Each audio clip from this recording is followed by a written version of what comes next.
이제 이번 시간에는 우리가 지금 법계연기 공부하고 있어요.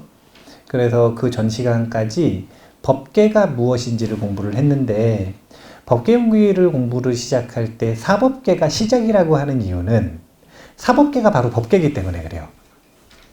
그러니까 법계가 어떤 단어인지 다시 요약을 해보면, 만물을 법이라고 한다 그랬죠? 네. 이유는 간단해요.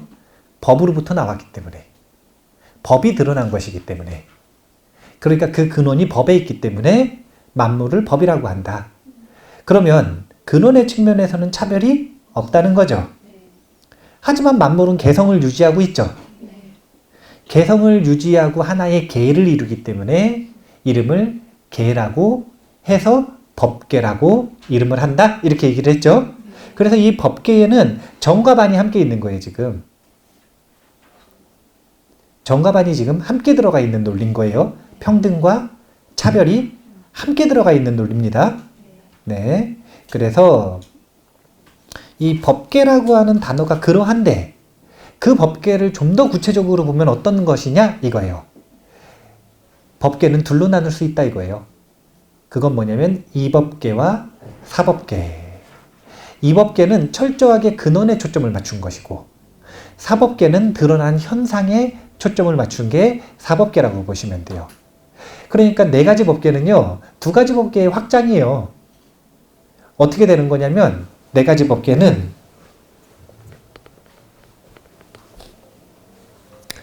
이사의 차별이 있다 그랬죠? 리사의 차별이 있는데, 이법계와 사법계가 있는데, 이 법계와 사법계가 있는데, 이와 사법계의 관계는 무엇이냐 이거예요. 리법계와 사법계는 어떤 관계가 있느냐 이거예요. 그걸 논하는 게 이사 무해법계예요. 이사 무해법계. 여기까지가 연기설이 발전된 과정을 지금 쭉 보여주고 있는 것들입니다. 진여연기설도 여기까지는 갔어요. 여기까지는 갔어요. 그런데 법계연기설만의 아주 특별한 연기설은 뭐냐면 사사무해법계예요. 이제 여기까지 이렇게 보고 나면 도대체 사사무해법계는 어떻게 이루어지는가라는 궁금증이 생길 수가 있어요. 그러니까 법계연기설, 그럼 뭐가 제일 중요한 거예요? 사사무해법계. 법계가 제일 중요한 거죠. 그죠? 예. 그래서 그 법계를 네 가지로 얘기했단 말이에요. 이법계, 사법계, 이사무해법계, 사사무해법계. 그런데 이법계, 사법계, 이사무해법계는 어디서도 얘기한 거냐면 앞에 연기설에서 다 얘기한 거예요. 그러면 화엄의 법계연기설만의 특별한 연기설은 뭐냐? 법계연기설의 특징 중에 가장 중요한 사사무해법계예요. 이걸 설명하기 위해서 시편문이라고 하는 10가지 논리를 세우고, 그 다음 이 육상원융이라고 하는 6가지 또 육상의 관상법을 이야기를 하는 거예요. 시편, 육혀, 육상원융 뭐 이런 것들이 전부 다 사사무해법계를 설명하기 위한 방식입니다. 이사무해법계를 설명하기 위해, 사법계를 설명하기 위해, 이법계를 설명하기 위해 그런 기 설명 안 해요. 이 얘기는 지금 중요하다는 거예요, 안 중요하다는 거예요? 법계연기설 속에서 안 중요하다는 거예요. 왜냐하면 앞에서 다 설명했을 거니까. 그러니까 법계연기설 속에서는 이거를 그냥 용어 정리 정도만 한 거예요. 용어 정리. 쉽게 얘기하면 우리 지금 기신론 공부하고 있죠? 그럼 기신론 용어로 정리해 볼게요. 이법계는 진여문이잖아요. 사법계는 생멸문이죠.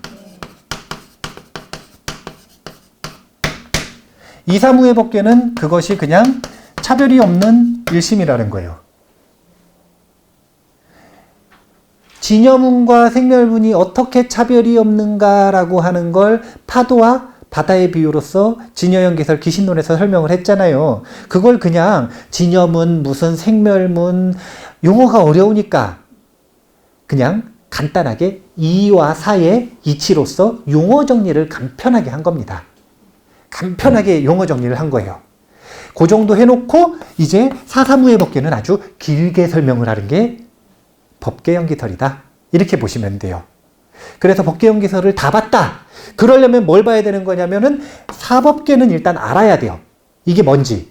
그리고 그 중에서 사사무예법계 정도를 공부를 해야 되는데 이 사사무예법계를 10편문과 육상을 다 배우면 최고 좋겠죠. 예. 근데 남은 거는 지금 40분 정도 남았으니까 10편문과 육상을 다 배울 수 있을까요? 없을까요? 없어요. 그럼 둘 중에 하나를 포기를 해야죠. 10편문과 육상을 다 배우려면은 이 프리젠테이션 넘기다 끝나요. 이렇게 16장을 넘겨야 되기 때문에 넘기다 끝날 수 있거든요. 예, 그러니까 지금 현수 스님이 10편문을 배우재요. 그래서 저는 육상을 하려고요.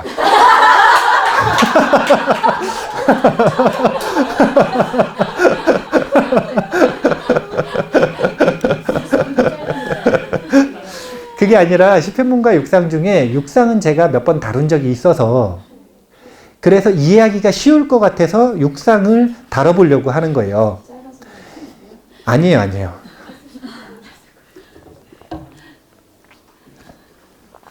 자, 그러면 이사무예 법계를 한번 읽어보겠습니다. 이사무예 법계라 하는 것은 이는 우주만유의 리체 본성이요. 이는 이게 리는이네요. 리는 우주만유의 리체 본성이요. 사는 현상계의 제법으로 전에 말한 사법계와 이법계를 말하는 것이다. 즉, 이 이사 양법계는 피차에 융통무해한 것이다. 왜냐하면 현상계의 모든 사상은 그의 실체 본성인 리에 의하여 성립되는 것이요.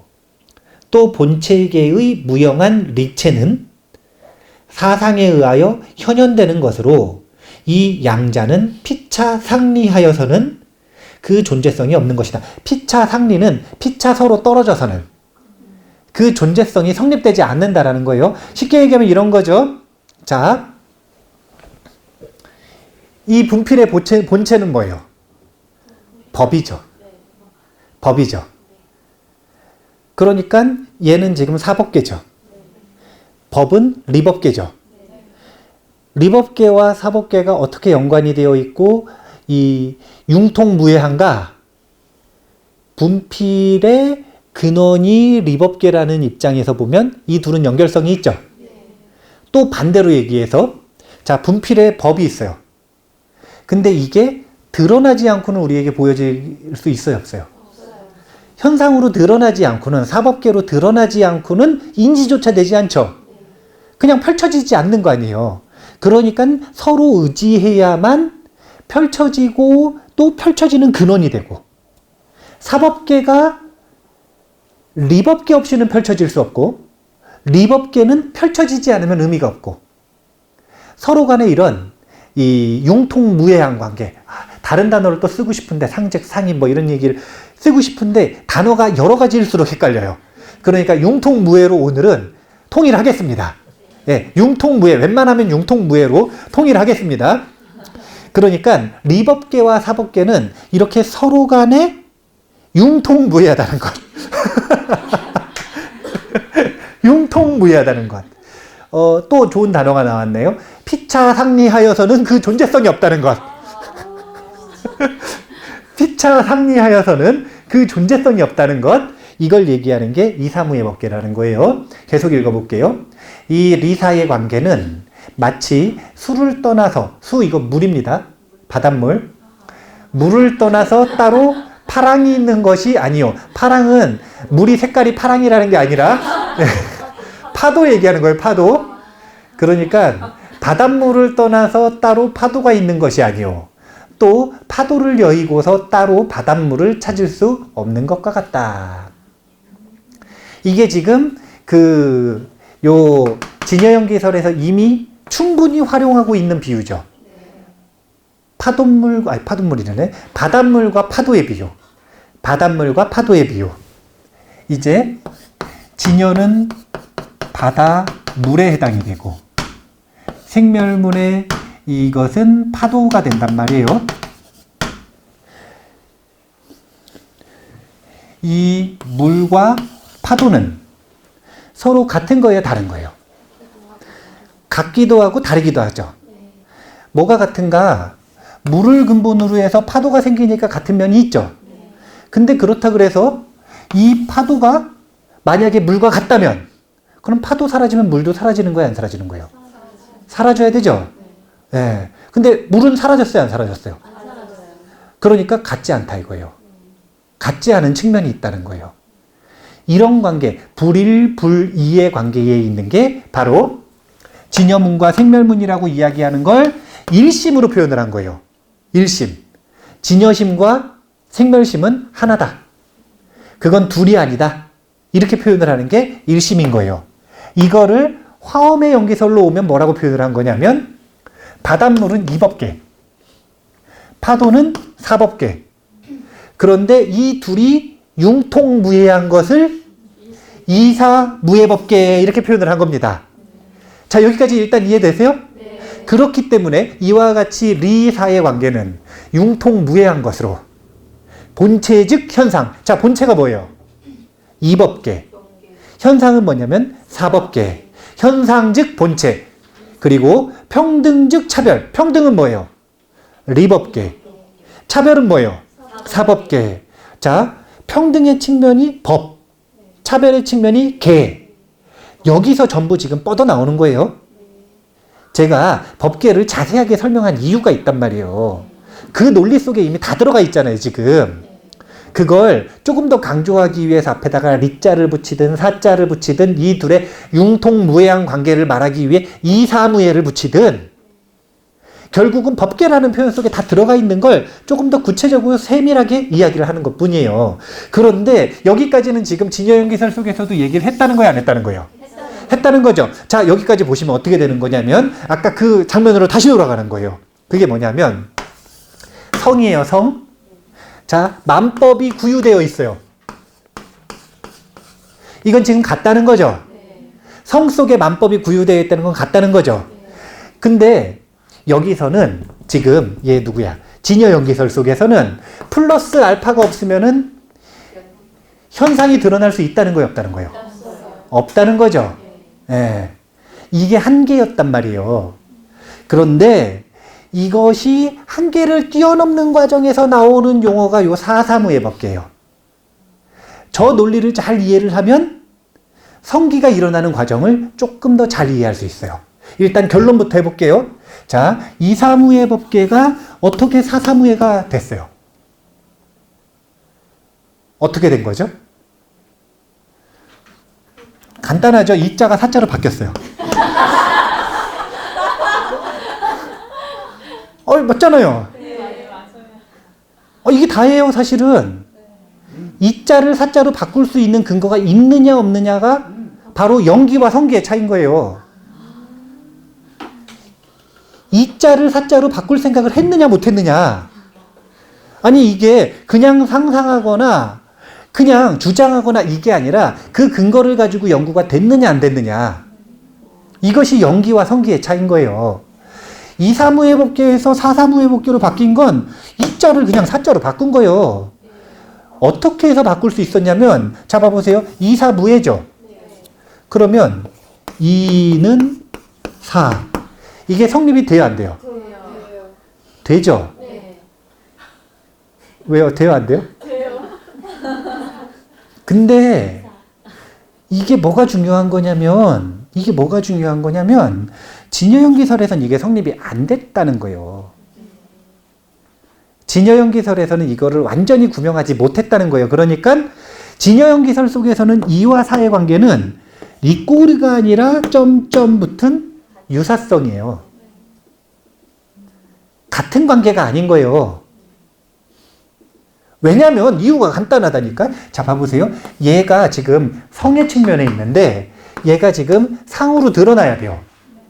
그러면 얘 단독으로 드러날 수 있어요? 아니면 플러스 알파가 있어야 돼요? 그럼 플러스 알파가 붙는 순간 얘랑 얘는 지금 같은 거예요? 유사한 거예요? 유사한 거예요. 유사한 거잖아요. 그런데 플러스 알파가 필요 없대요. 그럼 그대로 드러나는 거잖아요. 이게 바로 성기. 본성이 그대로 드러난 것이다. 성기. 그러니까 지금 성기의 입장에 있는 화엄에서는 이사무의 법계를 이자를 사자로 바꿔가지고 사사무의 법계로 이야기를 할 수가 있는 거예요. 이제 이 속에는 치열한 연구가 있어요. 우린 이렇게 쉽게 얘기하지만, 그러니까 이게 화엄 저희 법계 연기설 연구하는데 이제 3대에 걸쳤으니까 한 300년, 400년 연구해가지고 중국에서만, 인도에서 세친도 연구를 했고 예전부터 연구가 이루어졌지만 중국으로 넘어와서 한 3, 4대에 걸쳐가지고 연구를 했으니까 한 3, 400년 연구했다고 치면 한 3, 400년 연구해가지고 고민을 해가지고 나온 결론을 제가 지금 잠깐만에 얘기를 했잖아요. 그러니까 중간 과정이 엄청 지금 생략된 거예요. 예. 그거 자세하게 얘기하면 이해가 쉬울까요? 어려울까요? 어려워요. 그러니까 결론만 얘기하는 거예요. 그러니까 결론만 얘기하는 거예요. 그러니까 지금 결론만 얘기하는데 그냥 이자를 사자로 바꾸면 사사무의 법계가 된다. 사사무의 법계가 된다. 그리고 이자를 사자로 바꿀 수 있는 근거가 연구가 됐다 안 됐다? 됐다. 3, 400년 동안 연구가 됐고 그 대표적인 게 시편문과 육상원흉이라는 거예요. 그러니까 어떻게 이자가 도대체 사자로 바뀌느냐, 그걸 공부하고 싶으면 더 펼쳐보기로 공부를 하실 때 시편문과 육상원흉을 공부를 하시면 된다. 그거 가지고도 안 되겠다. 그러면 이제 뭐 저희 이 현수 스님의, 현수 법장 스님의 이 무슨 시편의, 화엄 시편인가 뭐 이런 게 있어요. 시편의 뭐 이런 주석서들이 있거든요. 그러니까 그 법계 연기서를 완성하신 분은 현수 스님이에요.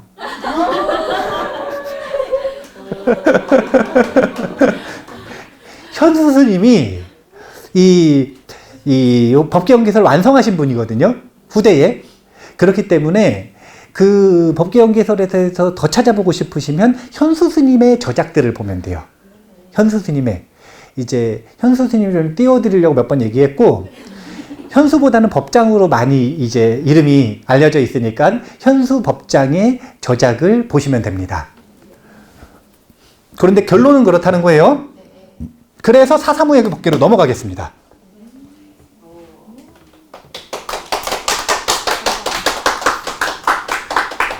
아니 얼마나 간단해요. 가보세요.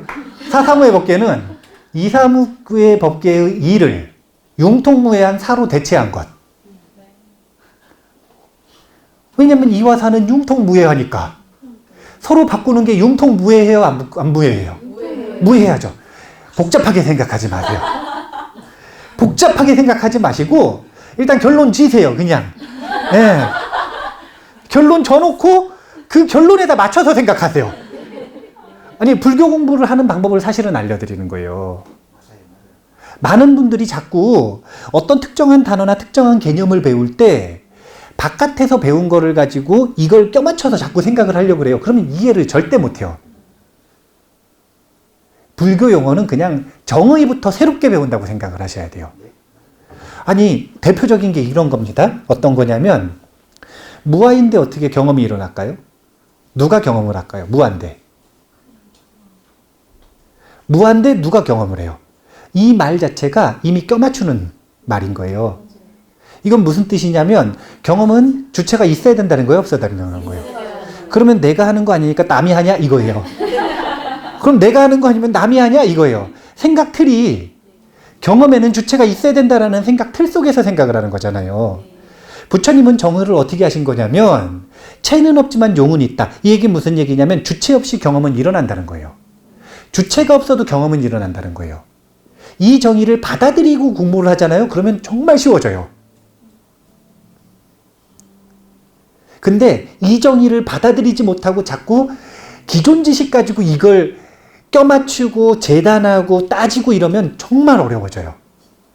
제가 불교 공부하는 방법을 알려드리는 거예요. 어차피 들어올 때, 불교 공부하러 들어올 때 이미 재고 따지고 다 했어요, 안 했어요? 이미 다 했잖아요. 그래서 들어왔으면 그냥 맹목적으로 믿어도 돼요. 불교 공부를 할 때 그 맹목성을 자기가 활용할 줄 알아야 돼요. 처음엔 덮어놓고 믿었다가 그 다음에 밝혀내는 겁니다.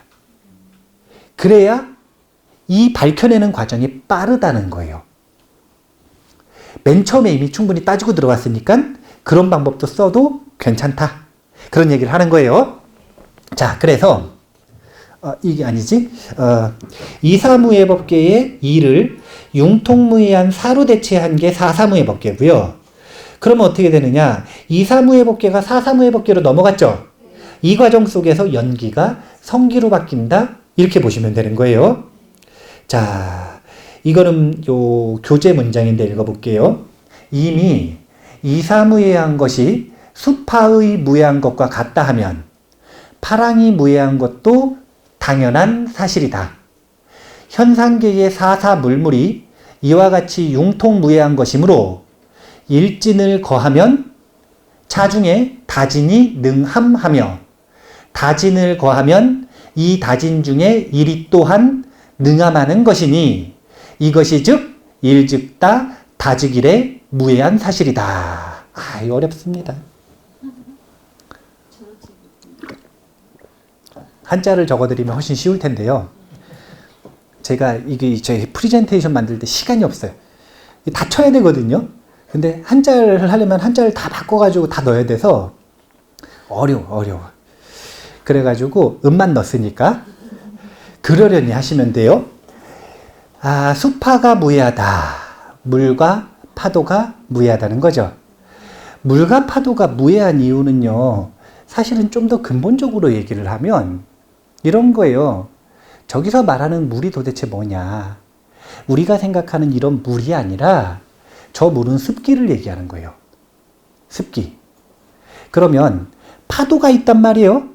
근데 만약에 저 수를 바닷물이라고 생각을 하면 바닷물의 모양과 파도의 모양은 같아요, 달라요?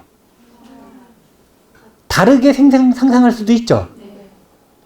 바닷물로 형상화를 하거나 바닷물로 개념화를 하면 이 두 가지가 서로 무예하게 이해가 잘 안 될 수 있단 말이에요. 그런데 습기라고 알면 훨씬 쉬워지는 거예요. 왜냐하면 파도는 습기예요, 아니에요? 파도이자 습기잖아요. 무예한 거예요. 자, 파도를 습기라고 부르면 문제가 있어요, 없어요? 없죠. 물론 습기를 파도라고 말하면 문제가 있어요, 없어요? 있죠. 거기까지가 진여 연계설인 거예요. 그러니까 서로 바꾸지는 못했던 거예요. 하지만 요 사사무예 법계를 이야기를 할 때는 결국은 요 사와 사가 뭘 얘기를 하는 거냐면, 자, 다시 한번 보죠. 이 이는 뭘 얘기를 하는 거냐면 근원을 얘기하는 거죠. 사는 뭘 얘기하는 거냐면 현상을 얘기하는 거죠. 그 현상이 도대체 뭐냐 이거예요. 그건 법계인데 그거는 일체 만유의 총칭이잖아요. 이 얘기는 무슨 얘기냐면 사와 사라고 하는 건 마이크와 분필을 얘기하는 거예요. 얘 만유에 속해 있어요, 안 속해 있어요? 얘도 만유에 속해 있어요, 안 속해 있어요? 얘도 만유에 속해 있어요, 안 속해 있어요? 이 각각을 사라고 표현을 하는 거예요. 이 두 개가 원통무예하다는 거예요. 지금 이해가 되세요, 안 되세요? 안 되죠. 이 두 개가 어떻게 원통무예해요? 아니, 원통무예하면 들어가야지. 이 두 개가 어떻게 원통무예하느냐 이거예요.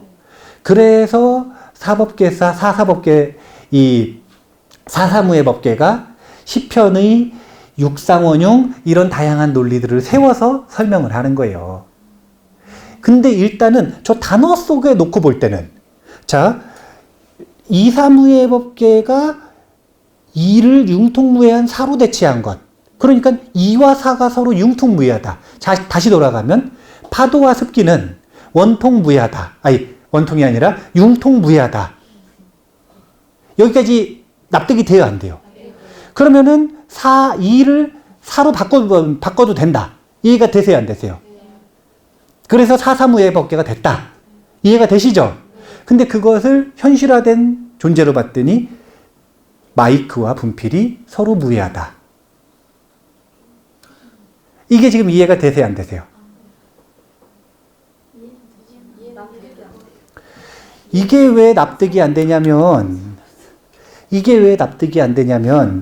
지금 이것과 이것이 여기 계시는 분들의 감각기관에는, 그리고 의식에는 서로 차별로 느껴져요? 평등으로 느껴져요? 차별로 느껴지죠? 그러니까 이 두 개가 융통무예한 게 이해가 안 되는 게 아니라 사실은 인지가 안 되는 거예요.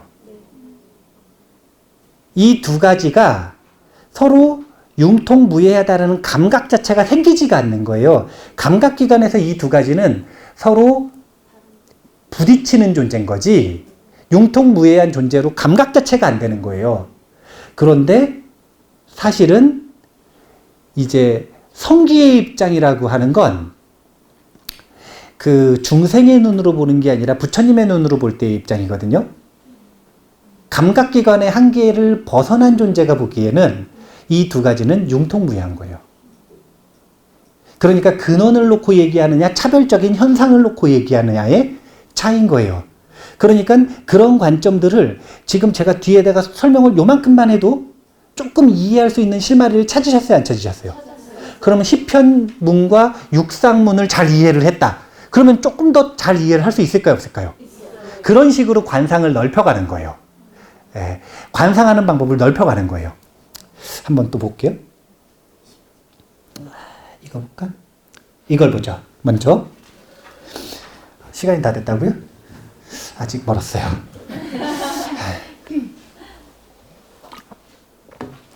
연기와 성기입니다.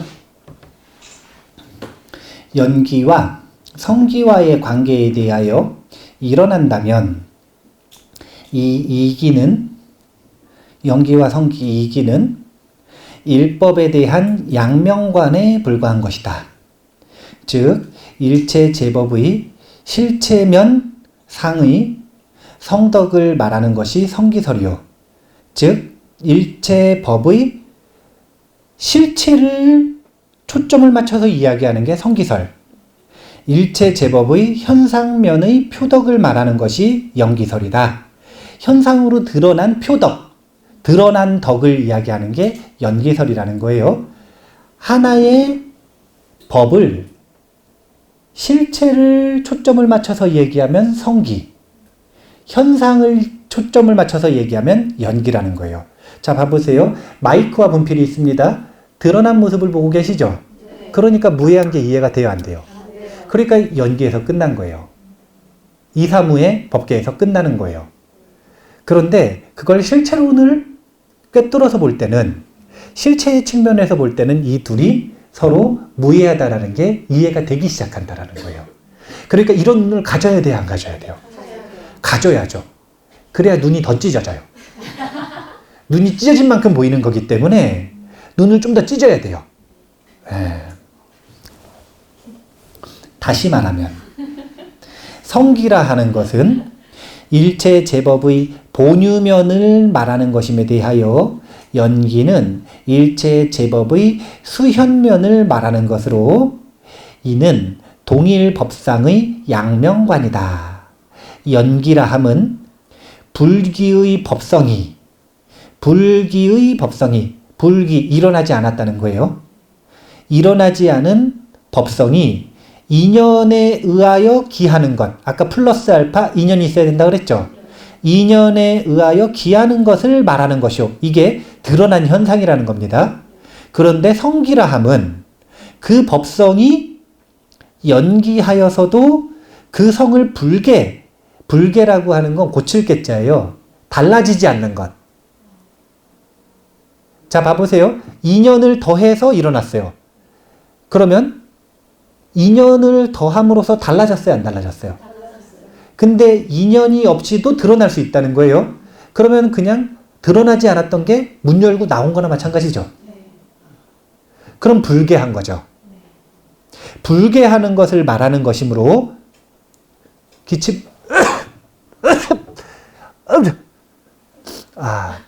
기침부터 잘라주세요.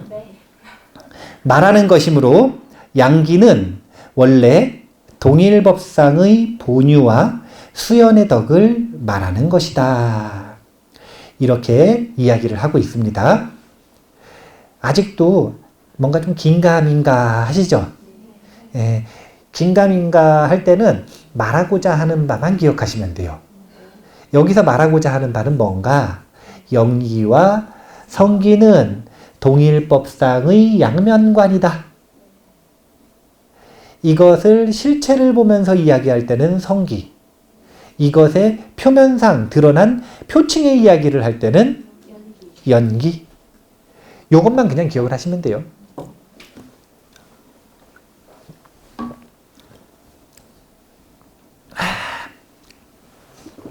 그러면은 여기까지 이해를 하니까 이제 어렵잖아요. 어려우니까 우리가 되게 쉬운 주제를 가지고 얘기를 해보죠. 그게 뭐냐면 이제 양자물리학이에요. 네, 이제 되게 쉬운 얘기를 가지고 해보죠. 이제 이거는 비유인데 왜 비유냐면은 이 물질이 상이고 비물질이 성은 아니거든요. 화엄에서 이야기하는 성과 상, 이법계와 사법계는 조금 더 사실은 근본적인 거예요. 물질과 비물질은 전부 다 상입니다. 그것의 근원이 성이 되는 거죠. 그런데 물질과 비물질을 놓고 보면 두 존재 간에도 계층이 있을까요, 없을까요? 있겠죠. 비물질을 근본으로 해서 물질이 드러나니까. 비물질의 잠재력이 물질로서 드러나는 게 물질이잖아요. 그러니까 서로 간에 계층이 있단 말이에요. 이 계층을 가지고 한번 생각을 해보자 이거예요. 완전히 완벽히 딱 화합되는, 완전히 딱 이제 딱 들어맞는 비유는 아니지만 그 계층성은 적용이 될 수가 있으니까 한번 비유를 해보자면, 자, 사람들이 이 분필은 물질이라고 생각을 해요? 빛이라고 생각을 해요? 왜요? 이유는 되게 간단해요. 보여서 그러는 건데. 그렇게 보이잖아요. 물질로. 네. 사람들은 이 5가지 감각기관 가지고 그 존재를 판단을 하는데 그 중에서 가장 크게 의지하는 게 눈이에요. 그렇기 때문에 사실은 그렇게 보여서 그렇게 착각을 하는 거예요. 그런데 양자물리학이라고 하는 게 등장을 하면서 관점은 180도 달라졌죠. 아까 일부에서 이야기했던 것처럼 사람들은 여전히 가장 작은 입자를 찾고 있습니다. 양자물리학이 드러났음에도 불구하고 여전히 양자물리학은 비주류예요. 그 전에 고전물리학자들이 기득권을 가지고 있기 때문에 고전물리학자들은 양자물리학 하면 아직도 싫어요. 그런데 고전물리학에서는 이거는 그냥 너무 단순하게 물질이었어요. 이게 비물질일 거라는 생각은 꿈에도 못했던 거예요. 그런데 가장 작은 단위로 들어가면 들어갈수록 점점점 이게 물질과 비물질 간의 이 양면성을 동시에 가지고 있다는 게 드러나기 시작했고, 그게 극에 달한 게 양자물리학이에요. 그래서 얘는 양자물리학의 결론에서 보면 물질이기도 하고 비물질이기도 합니다. 그러니까 얘는 물질이기도 하지만 빛이기도 하다는 거예요. 여기서 말하는 빛은 진동을 얘기하는 겁니다. 과학자들이 말하는 빛이라는 용어는 우리가 생각하는 저 가시광선이 아니라 진동을 빛이라고 얘기를 하는 거예요. 진동을. 그러니까 얘는 물질이기도 하고 빛이기도 하다. 그러면 이 두 가지 계층성을 놓고 보면 빛, 진동이 드러났어요? 물질이 드러났어요? 뭐가 드러나 있는 거예요? 자, 용어를 아예 그냥 직접적으로 바꿀게요. 뭐가 이법계예요? 진동에 해당되는 계층이 이법계가 되는 거죠. 그럼 뭐가 사법계에 해당되는 계층이에요? 물질이죠. 그러니까 지금 제가 이사무의 법계와 사사무의 법계를 훨씬 쉽게 이해할 수 있도록 비유를 해드리는 거예요. 제가 양자물리학 가지고 비유한다 그랬지만 지금 실험 얘기해요, 안 해요? 안 하고 있잖아요. 왜 안 하냐면 하면 어려우니까. 결론만 딱 얘기를 하잖아요, 지금. 용어를 바꿔보자 이거예요. 이법계, 사법계 하지 말고 이법계는 빛, 사법계는 물질. 이렇게 생각을 해보자 이거예요. 그 전에 사람들은 이거는 물질이라 그랬어요? 빛이라 그랬어요? 물질. 사실은 지금도 이거 빛으로 보여요, 안 보여요? 안 보여요. 과학적 밝혀진 결과물로도 이거는 물질일 뿐이었고 우리의 감각기관에서도 지금도 얘는 물질이죠. 이게 지금 사법계만 보는 거예요. 그러니까 우리의 감각기관을 가지고 이것을 이루고 있는 진동과 빛을 볼 수 있어요, 없어요? 일반적으로 없죠. 그러니까 이거는 꿰뚫어하는 거고 관상의 대상인 거예요. 마찬가지로 자, 이것은 법에 의해서 드러난 현상이래요. 사법계. 그럼 법이 보여요, 안 보여요? 그건 감각의 대상이 아니잖아요. 관상의 대상이지. 이것처럼 사법계는 드러나 있는 표층의 현상. 그것보다 드러나 있지 않은 근원. 이것은 이법계, 드러나 있는 건 사법계. 근데 이법계, 사법계 그러니까 이해가 안 되던 게 지금 양자물리학의 결론을 듣고 한번 생각을 해보세요. 자, 이것은 물질이죠.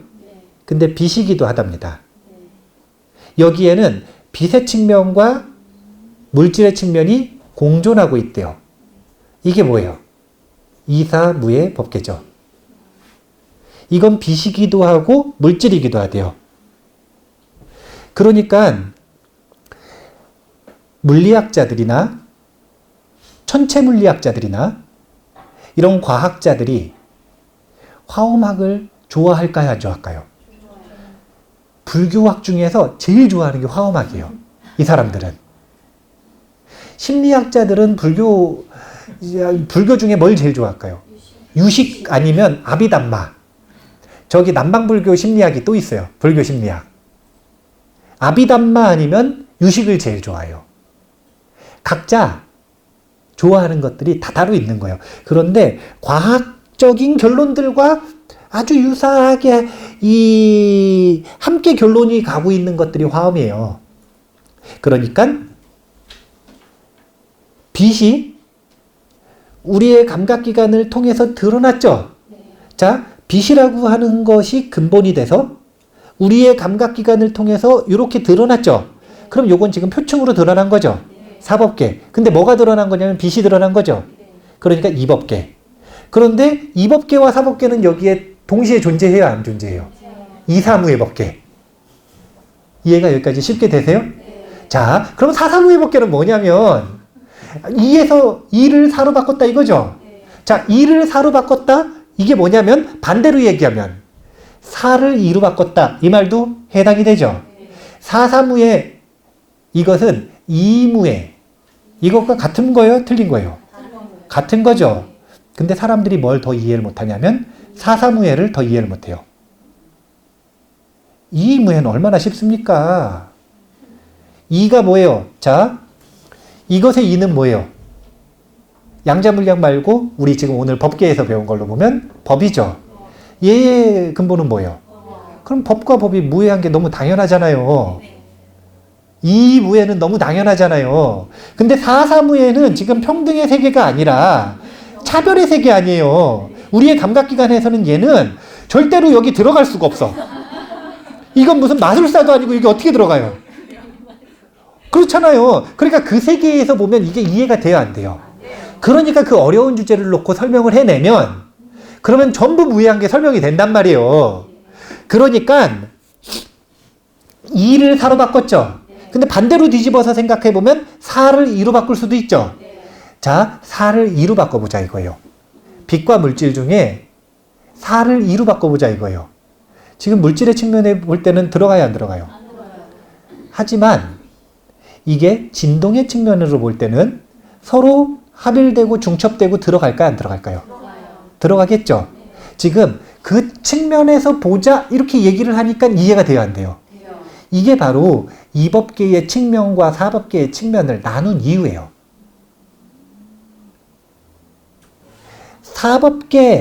사법계끼리는 차별의 관계가 있고 그 차별이 무너지지가 않기 때문에 그렇기 때문에 서로 상충되는 것처럼 느껴지지만 그 근본을 보자 이거예요. 그 근본이 법이라는 측면까지 들어가지도 말고 그냥 양자물리학에서 이야기하는 이것도 진동이고 얘도 진동이란 말이에요. 그럼 둘은 서로 부딪히고 깨지고 이런 일이 일어나요, 안 일어나요? 이걸 가지고 제가 설명을 해드렸던 게 바로 그거예요. 마음은 상처 입지 않는다. 마음은 상처 입지 않는다. 마음은 외부로부터 상처 입을 수가 없어요. 이유는 간단합니다. 마음은 드러난 물질이 아니기 때문에. 마음은 영향을 받아서 변할 뿐이지. 근데 그 변하는 게 내 희망하고 다르게 변하면 뭐라고 생각하는 거냐면 상처 입었다. 자기가 그냥 그렇게 개념화하는 것, 착각하는 것일 뿐이지 실제로 상처 입을 수가 없다는 거예요. 마찬가지로 물질과 물질이 서로 부딪히고 상충된다는 건 지금 물질의 측면, 드러난 측면에서 이 두 개가 원통무해하지 못하게 보이는 거죠.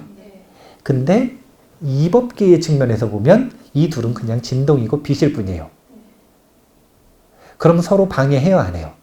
안 한다는 거예요. 부딪히지 않는다는 거예요. 그러니까 사사무예를 이해하는 순간, 사사무예에 대한 관점이 생기는 순간, 사사무예를 가지고 세상을 바라볼 수 있는 순간 뭐에 더 가까워지는 거냐면 자비로움에 훨씬 더 가까워지는 거예요. 그걸 볼 수 있다는 것 자체가 있는 그대로를 꿰뚫어하는 지혜의 측면에 더 가까워진다는 거예요. 사사무예를 알면 부딪힐 이유가 있어요, 없어요? 없다는 거예요. 양자물리학을 써서 한번 이야기를 해봤어요. 근데 여기까지 이해가 되세요, 안 되세요? 그럼 더 어려운 걸로 해볼게요. 여기까지 이해가 됐으면 더 어려운 거 해보겠습니다. 하지만 이번에는 물리학 말고 불교 용어로 갈게요. 인드라망 아세요? 인드라망? 네. 자, 인드라망이 뭔지 아세요? 네. 이게 너무 재밌는 게 딴 주제를 좀 끌어올게요. 딴 주제를 뭘 끌어올 거냐면은 극락세계 가봤어요? 아니요. 자, 여기 극락세계 가보신 분. 극락세계 가보신 분. 자, 천상 가보신 분. 아, 왜 그러세요? 천상은 다 가보셨어요. 천상 안 가본 존재는 없어요. 근데 여기 중에서 극락 가보신 분은 없어요. 네. 극락 갔으면 여기 묶여가지고 업생으로 안 태어났기 때문에 극락 갔다 오신 분은 없어요. 하지만 천상 갔다 오신 분들은 있어. 복진 타락하셔가지고 다 지금 타락한 거예요. 천상은 갔다 왔으나 극락은 못 갔다 왔어요. 그런데 못 갔다 왔으니까 지금 모르실 수 있으니까 제가 설명을 해드리는 거예요. 극락에는 하늘이 어떻게 생겼냐면 극락 하늘에는 미세먼지가 있을까요, 없을까요? 없어요. 그러면 극락 하늘을 뭐가 뒤덮고 있대요. 전체를. 뭐가 뒤덮고 있을까요? 인드라망. 아니요. 인드라망은 이름이 제석천왕의 그물이에요. 제석천왕이 왜 극락세계에다가 통발을 던져요? 아니, 왜 할 일 없이. 그거 인드라망 아니에요. 거기는 그냥 그물이 쳐져 있어요. 그물. 나중에 극락 가시면은 제 말을 기억을 하셔가지고 하늘을 쳐다보란 말이에요. 그럼 그물이 쳐져 있단 말이에요. 그물이. 근데 그 그물은 투명한 그물이래요. 투명한 그물. 그러면 투명한 그물을 우리가 보여요, 안 보여요? 안 보여요. 예. 우리의 감각기관에서는 안 보이죠? 근데 극락세계는 감각기관이 우리보다 훨씬 좋아요. 그러니까 쉽게 얘기하면은 우리가 태어나면 보통 1.5잖아요. 시력이. 예. 거기는 1.5조. 5조. 아니, 그만큼 차이가 난다는 거예요. 이거 숫자 계산하지 마시고. 그만큼 차이가 난다는 거예요. 눈 좋은 게. 눈 좋은 게 그만큼 차이가 난다는 거예요. 그러면은 우리 눈에는 투명해 보이는 것도 보일까요? 안 보일까요? 보여요. 보이겠죠? 그들의 눈에는 그물이 분명히 있으나 그 위를 보는 가시성에 전혀 문제가 없는 거예요. 하지만 그물도 보이는 거예요. 그러니까 그런 그물이 있대요. 투명한데 위에도 보이고 실제도 보이는 아주 아름다운 그물이 극락세계 무량한 평수를 전부 다 걸치고 있대요. 우리 저희 60평 교육관에도 위에다가 뭘 걸어야 되는데 이 샹드리아 하나 걸자고 지금 막 그러는데 근데 거기에 그물이 싹 걸려 있대요. 그 그물에는 끊임없이 헛줄과 시줄이 있는데 무한한 헛줄과 C줄이 있는데 그 호줄과 C줄마다 여의보주 하나씩이 박혀 있대요. 여의주가 하나씩 딱 박혀 있는데 그 박혀 있는 것이 극락의 바람이 탁 불 때마다 이 여의보주가 이제 이 갖가지 빛깔을 내뿜기 때문에 서로 찬란하게 빛을 내뿜기 시작하는 거예요. 흔들리면. 그럼 어떻게 되냐면 하나가 내뿜는 그 빛이 무량한 그물코에 있는 모든 여의보주에 다 비치는 거예요. 이게 뭐냐면 일즉 다예요. 그리고 다즉 일이에요. 인드라망을 가지고 설명을 할 때 훨씬 쉬운 거예요. 자, 제가 그림을 그려볼게요. 자, 그림을 그리자면 이런 거예요. 호줄, C줄, 그림이에요. 인드라망이에요. 예.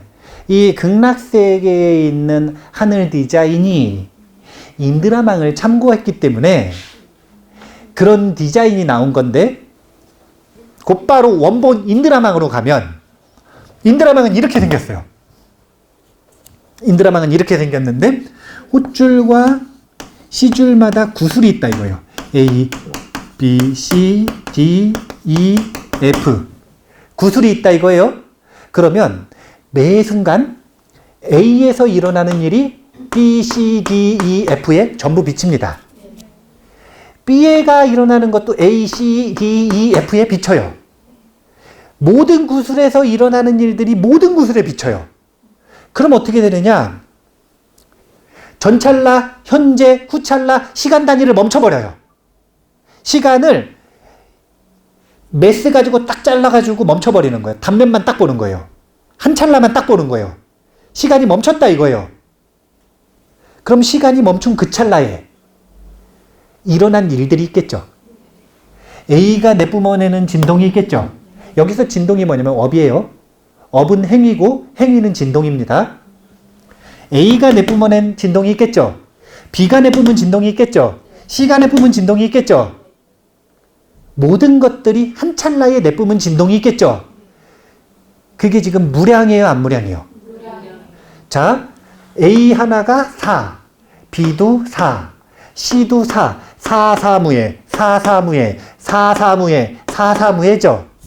제법이잖아요, 얘네가. 이 모든 걸 통칭해서 법계라고 이야기한다 그랬잖아요.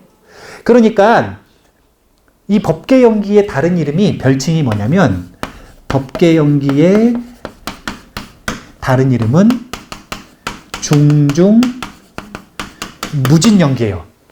중은 뭐냐면 중첩된다는 거예요.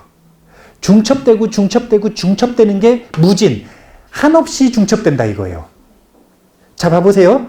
여기에서 움직이는 게 여기에 다 중첩된다 그랬죠? 그러면 지금 여기에 중첩되는 건 자기 움직임은 당연히 중첩되겠죠? 그거 말고 나머지 모든 것들이 여기 중첩이 된다는 거예요? 안 된다는 거예요? 된다는 거죠? 그러면 어떻게 되냐면 중첩되는 게 만물의 수만큼 무진이 펼쳐지겠죠? 그래서 만물이 내뿜는 진동이 어떤 자리에 있든 상관없이, 그러니까 여기 있는 존재에게도 한 찰나의 중중무진이 중첩되고 여기 있는 존재에게도 중중무진이 중첩되고 미국에 있는 존재에게도 중충무진이 중첩되고, 이런 걸 뭐라 그러냐면 비국소성이라 그래요. 비국소성. 공간의 한계를 뛰어넘는다는 거예요. 우리는 공간이 멀면 정보가 전달되는데 오래 걸릴 것 같잖아요. 이제 양자물리학 연구하는 사람들이 미래에 아주 중요한 이슈로 요 양자를 다루고 있단 말이에요. 그 중에서 아주 꿈의 통신이라고 불리는 양자통신이라고 하는 걸 장기적으로는 개발하려고 노력을 하는 거예요. 이번에 삼성이 양자 컴퓨터에다가 베팅을 많이 했다대요. 양자 컴퓨터에 눈을 돌렸대요, 이번에 삼성이. 전략이 그거래요, 이제 또. 다른 데 손을 댔는데 그게 양자 컴퓨터래요. 양자라는 단어가 들어갔죠?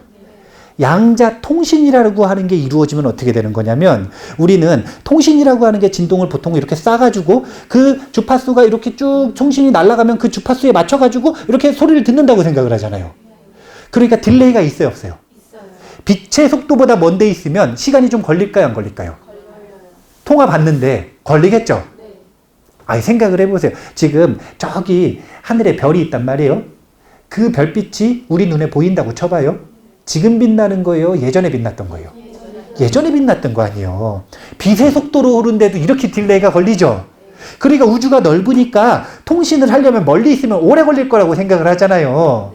근데 이것은 기존의 통신 방식이고 양자통신이라고 하는 것을 상용화하면 어떻게 되는 거냐면 우주에 떨어진 거리하고 상관없이 즉시 전화를 받을 수 있는 거예요.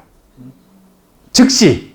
이거는 어떤 특징 때문에 그러냐면 양자는 한 번이라도 접촉한 존재는 거리가 얼만큼 떨어져 있든지 여기에 들어가는 정보가 거기에도 전달이 된답니다. 이게 양자의 특징이에요. 이게 양자의 특징이라 그러니까 남의 얘기처럼 자꾸 생각을 하시는데 여기 계시는 법우님들이 양자로 이루어졌어요. 남의 얘기가 아니라 자기가 양자를 구성 요소로 해서 나온 화합물이에요. 그럼 원래 자기도 한 번이라도 접촉한 존재의 어떤 특정한 변화들을 아무리 떨어져 있어도 알아야 돼, 몰라야 돼요? 알아야 돼요. 알아야죠. 이게 원래 신통이에요. 근데 그것이 자아에 대한 관념, 그것으로부터 나온 각가지 고정관념과 감정의 한계, 감각의 한계, 다양한 한계들 때문에 눈을 가리고 있으니까 너무 당연하게 알아야 되는 걸 모르는 거지. 사실은 한번 생각을 해보세요. 자, A하고 B는 접촉한 적이 있을까요, 없을까요? 있어요. 자, 봐보세요. 여기 있는 게 일로 비친다니까요. 그럼 정보가 접촉을 했잖아요. 그러면은 여기랑 여기 접촉한 건 쉽죠? 근데 여기에 뭐가 하나 있어요. 얘하고 얘는 접촉한 적이 있어요, 없어요? 있죠. 왜냐면 자, 봐보세요. 이 찰나에 여기에 접촉을 했으면 얘는 BA가 되죠. 접촉을 했으니까. 근데 얘는 CBA가 되죠. 얘는 FCBA가 되죠. 뒤에 지금 계속 A가 붙어 있어요, 안 붙어 있어요? 그러면 요거 따라서 계속 가가지고 여기에도 뭐뭐뭐뭐 A 될까요, 안 될까요? 이렇게 만법은 장소와 상관없이 모든 존재들, 아무리 멀리 떨어져 있는 존재들이 하고 있는 행위라도 그 한순간에 그 찰나에 그 정보를 우리는 이미 받아들이고 있다는 거예요. 그래서 크리스찬들, 저 서양은 대표 종교가 뭐예요? 기독교잖아요. 그러니까 크리스찬 세계관을 가지고 있죠. 크리스찬 세계관을 가지고 있는 양자 물리학자들은 양자를 뭐라고 표현을 하냐면 신의 입자라고 표현을 합니다. 신의 입자, 신의 눈이라고 표현을 해요. 왜냐하면 앉아서 온 우주에 있는 모든 정보를 한순간에 받아들이는 거예요. 다 아는 거예요. 이게 뭐냐면 일체지죠. 일체지. 그래서 일체지를 얻는 방법은 장애만 사라지면 일체지를 얻는다라고 표현을 하는 거예요. 원래 만법 모든 존재는요, 일체지가 당연해야 되는 거예요. 양자도 일체지가 되는데 양자 우습게 보는 우리는 왜 일체지가 안 되느냐 이거예요. 양자 그거 마음이 있어요, 없어요? 우리처럼 의도가 있어요, 없어요? 예, 마음도 없고 의도도 없는 놈도 저기 우주에서 떨어진 일들 다 아는데 우리는 왜 옆에 있는 사람 마음도 모르느냐 이거예요. 옆에 있는 사람 마음만 모르나? 지금 자기 마음도 모르잖아요. 얼빠져 있으면 자기가 숨 쉬고 있는지 생각하고 있는지 감정이 어떤지 모르잖아요. 이상한 일인 거예요, 사실은. 이걸 기독교 세계관을 가지고 있는 사람들은 신의 입자라고 부른다니까요. 그만큼 원래 우리가 본유적으로 가지고 있는 능력이라고 하는 건 대단한 거예요. 그걸 지금 비유로서 전통적으로 보여주고 있는 비유가 인드라망이에요. 인드라망으로서 여기 지금 하나하나 있는 이 여의보주가 누굴 얘기하는 거냐면 바로 존재 하나하나를 전부 이야기를 하고 있는 거예요. 그 개별적인 존재들이 중중무진하게 뿜어내는 그 행위업, 업이 중첩돼서 무진하게 중첩돼서 이루어진 게 바로 아까 딱 잘라가지고 이야기했었던 현찰나의 우주인 거예요. 그럼 다음 찰나의 우주는 또 뿜어내는 게 있겠죠? 그 또 뿜어낸 것이 다음 찰나의 우주를 이룬다는 거예요. 이게 바로 찰나생, 찰나멸이 우주에 적용된 거예요. 지금 보면 연기설이 극적으로 변화하는 거예요. 맨 처음에 시작할 때 업감연기설에서는 전찰나, 후찰나가 있으면 이 전찰나에 생했다가 인연에 따라 멸한단 말이에요. 그러면 다시 이렇게 해가지고 생했다가 멸하고 이렇게 끊임없이 상속하면서 생했다가 멸하면서 자아가 이어진다 그랬잖아요. 몸과 마음이. 근데 이것이 범위가 넓어지니까 이제 어떻게 된 거냐면 자아가 아니라 온 법계가 생했다가 멸하는 전찰나 후찰나의 상속 간의 이 관계 있죠. 이 관계를 보여주고 있는 게 중중무진연기 법계연기설이에요. 그러니까 그 복잡성이라고 하는 건 굉장히 어려워졌죠. 근데 이 복잡성이라고 하는 게 어려워진 건 사실 아니에요. 왜냐하면 우리가 우리 몸과 마음의 화합을 자아라고 그냥 이름 붙여서 그거보다 작은 구성 요소들은 생각을 해요, 안 해요? 안 하죠. 하지만 사실은 이 자아의 생멸은 엄청나게 무진한 수의 세포의 생멸입니다. 그렇겠죠? 세포보다 더 작은 단위로 갈 수 있을까요, 없을까요? 무생물이냐 생물이냐의 경계를 이야기를 하기 시작하면 어렵겠지만 그거보다 더 작은 단위가 있겠죠. 그 저보다 작은 단위에서 생각하면 인간의 생멸은 중중무진한 그 아주 작은 미시세계에서의 존재들의 중중무진한 생멸에 의해서 생성되는 생멸일 뿐인 거예요. 이게 지금 미시세계의 연기, 그 다음에 일상의 연기, 그리고 거시의 연기로 나아가는 연기설의 발전입니다. 그러니까 과학도 보면 여기 연구하는 게 뉴턴식 고전물리학 아니에요. 미시세계로 간 게 뭐냐면 양자물리학이잖아요. 거시세계로 간 게 뭐냐면은 우주과학. 이런 틀들이 이미 불교에서는 활용되고 있다는 거예요. 그러니까 그런 틀들도 아주 유사하지, 결론도 비슷하지. 그러니까 물리학자들이 과학을 그렇게, 아니, 저희 화엄을 그래 좋아하는 거예요. 거기다가 물리학자들 입장에서는 너무 당연하게 물질은 벼 있어요. 색불이공, 공불 이 세 개요. 물리학자들 입장에서는 점점 연구를 깊게 하면 깊게 할수록 자아라는 게 없어요. 그 결론에 다다를 수밖에 없는 거예요. 왜냐하면 물리, 이게 뭐냐면 사물의 이치를 탐구하는 거죠. 근데 그 사물이 뭐예요? 근원이잖아요. 이사무예하니까 사물의 이치를 궁극으로 탐하면 이치의 근본을 알 수 있게 되는 거예요. 서로 연결되어 있는 거예요. 중중무진연기라는 게 바로 그겁니다. 인드라망 속에서 끊임없이 겹쳐지는 이 행위의 중중무진한 중첩. 이것으로서 이 우주가 형성되고 유지되고 발전하고 끊임없이 변화한다라는 것. 이것이 바로 법계연기의 다른 이름인 중중무진연기고, 그러니까 중중무진연기라고 하는 건 굉장히 시각적이죠. 시각적인 걸 강조해서 이야기할 때 중중무진연기라고 했던 거고, 근데 그 중중무진연기를 일으키는 주체는 누구냐면 법계잖아요. 그래서 주체를 강조할 때는 법계연기라고 얘기하는 거예요. 그래서 법계연기 속에서 강조하는 이 우주의 창조자, 이 우주의 유지자, 이 우주를 아주 잘 경영하고 있는 자는 누구냐면 바로 법계, 만유, 이 법계라고 하는 이 만물인 거예요. 만물 개개인이 전부 다 이 우주의 창조자다. 이렇게까지 나아가는 게 지금 연기설의 발전이었던 거예요.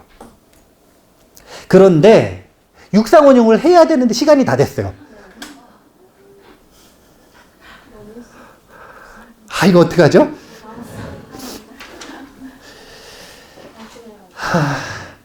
이게 시간이 이렇게 빨리 갈 줄 몰랐어요. 그러니까 이대로 끝내기는 조금 아쉬운 면이 있겠죠. 근데 이제 다음 시간에 하면은 한 7명 올 것 같은데. 뭐 그래도 예, 항상 상근기 법문은 조금 듣는 거예요. 예, 조금 듣는 거니까 그럼 다음 시간에는 육상원용과 시편연기 이 두 가지를 다 하고 혹시 시간이 남으면 총정리까지 예, 그렇게 하도록 하겠습니다. 자, 그러면은 이번 시간에 정리를 하자면 이번 시간에는 사실은 정말로 이미 결론은 연기의 꽃이 이미 활짝 핀 거예요. 그걸 화엄이라고 하는 거예요. 왜 꽃화자가 들어갔겠어요? 왜 꽃화자가 들어갔겠어요? 이 꽃화자는 만물 개개인의 만물 하나하나 존재에 이 가장 수승한 면을 드러냈기 때문에 그것은 뭐냐면 개인 인생의 창조자가 아니라 개인 인생의 주인공이 아니라 개인 인생의 작가가 아니라 온 우주의 창조자라고 하는 개인이 가지고 있는 가장 수승한 덕을 드러냈기 때문에 화엄이라고 표현을 하는 겁니다. 그렇기 때문에 만물이 바로 부처님 꽃인 거예요. 어떤 법우님이 제가 자파가 부처님 꽃이라고 했더니 자파가 부처님 꽃이면은 부처님을 너무 뭐라 그래요? 좀 낮게 본다. 하열하게 표현하는 거 아니냐. 이렇게 항의를 하시는 분이 있더라고요. 그러니까 자파라고 하지 마시고 연꽃으로 바꿔달라고. 근데 그분은 지금 사대연기를 안 보신 거예요. 사대연기의 발전 과정을 쭉 놓고 보면 끊임없이 중생의 격은 높아집니다.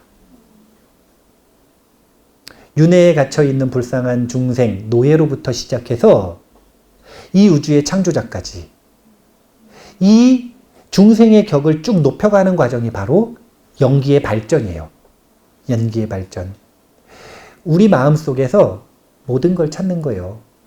지금 이 상태에 모든 게 갖춰져 있는 거예요.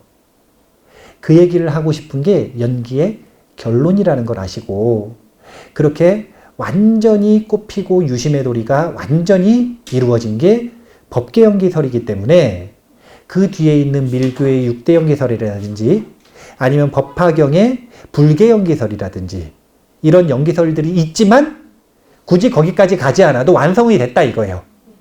그래서 사대연기설까지 하고 마무리를 할 건데 한 번 더 하는 걸로 하겠습니다. 그럼 이제 결론은 났지만 그 결론이 어떻게 나게 됐는지 그 근거를 조금 더 살펴보기 위해 시편문과 육상원용을 다음 시간에 공부를 하는 걸로 하고 오늘은 이만 마치겠습니다. 감사합니다.